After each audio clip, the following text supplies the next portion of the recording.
Alright, so Grandblue Fantasy Relink. This is a game that's been in development for a very long time. It's finally out. It's been out for a few days. And I've been playing it, finished the story, and I definitely have some thoughts. Overall, though, very positive. I think, in short, this was worth the wait. I think this is a glowing recommendation to any action RPG fans, and I had a lot of fun with it.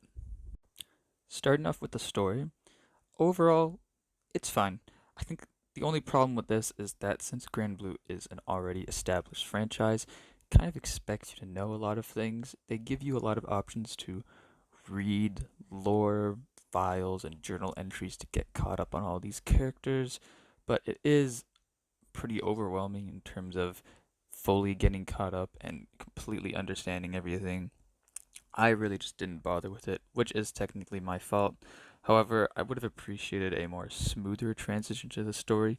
As soon as you press start, it kind of throws you right into the action, not really giving you a proper introduction to the world or the characters. It just feels more like an episode of a story. Like if you started a show and then you didn't start with the first episode, you started with like midway through the second season kind of thing. But I mean, it was entertaining. By the end, even if you don't know anything about Grandblue, you still get a complete story by the end. There's some decent twists and turns. I actually particularly liked one of the main villains of the story. I thought had a pretty interesting character. So yeah, I think narrative-wise, it's pretty weak compared to most JRPGs, but not bad. Not bad at all. Moving on to gameplay, it is pretty much everything you'd want from an action RPG. Tons of different characters, each with multiple skill trees, lots of different skills and abilities you can learn, tons of different play styles. You can take these characters into the campaign mission. You can play as anyone you want throughout the campaign with a party of four, obviously, with the rest being controlled by CPUs. Um, it's very satisfying, very snappy feeling combat. The pacing is incredible. There is zero filler in this game. I think it's a real benefit it has of having a shorter campaign, only about 20 hours to finish the story, which might sound alarming given it is full price, but because focus here is the post game, that campaign has absolutely no filler. You go from set piece to set piece to set piece, always ending in some massive boss fight. The scale really surprised me too. This game is genuinely comparable to something like Final Fantasy 16 when it comes to scale, in terms of these really large boss encounters. But yeah, so once you finish the story, you unlock this post game, which feels like a live service game, but it's not a live service game, if that makes sense. You're taking your characters and you're bringing them into these missions. There's tons of different missions that keep unlocking further in difficulty as you keep upgrading your character, increasing their power level. What makes it feel live servicey is that you can take your characters online. You can play with friends or do random matchmaking, and you can just keep grinding out, getting new loot, going back to the hub, upgrading your characters further. It has that live service feel. It has that live service gameplay loop, but the best part is that it's not a live service game. When you pay full price, you get everything, no additional costs. So it does feel like a game that you can just kind of spend a lot of time in. Like if you like the gameplay, you're going to be here for at least 40 hours, at least. But you can easily put in up to 100 hours. Um, there's promise of more content coming after launch in March. There's a new raid boss being added April, two more characters, and in May, they haven't exactly revealed what it is, but it seems like it's going to be a new story update.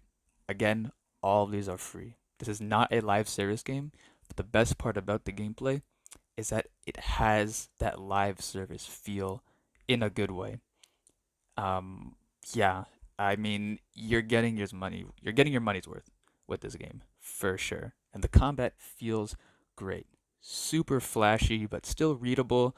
Uh, Easy controls to pick up and understand what you're doing, but there's definitely a lot of depth. You can have characters be a tank, or you can switch around their skills, make them a healer, that kind of stuff. Lots of customizability. It's a great time, really is.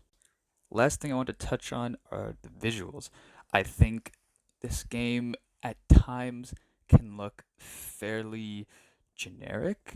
I think all the character models and a lot of the immediate things you see in the environment look good, but also look like your general, anime styled, cell shaded look. I think what's really unique about this art style, though, is that the further things are away from you, a lot of the stuff in the background, instead of just being like low rendered objects that are off in the distance, they give them this watercolor look where it almost looks like you're surrounded by a painting. It's hard to explain, but I think if you just watch some gameplay or if you just play the game yourself, even in the first few hours, this is very noticeable. Since this game takes place in the sky, on Sky Islands, for the most part, you can see off into the distance at these skylands that are far away, and something about the trees on them, the rocks, the formation of these islands, they look like drawings. They look like drawings, and I wouldn't be surprised if they actually are artwork that is put off in the distance.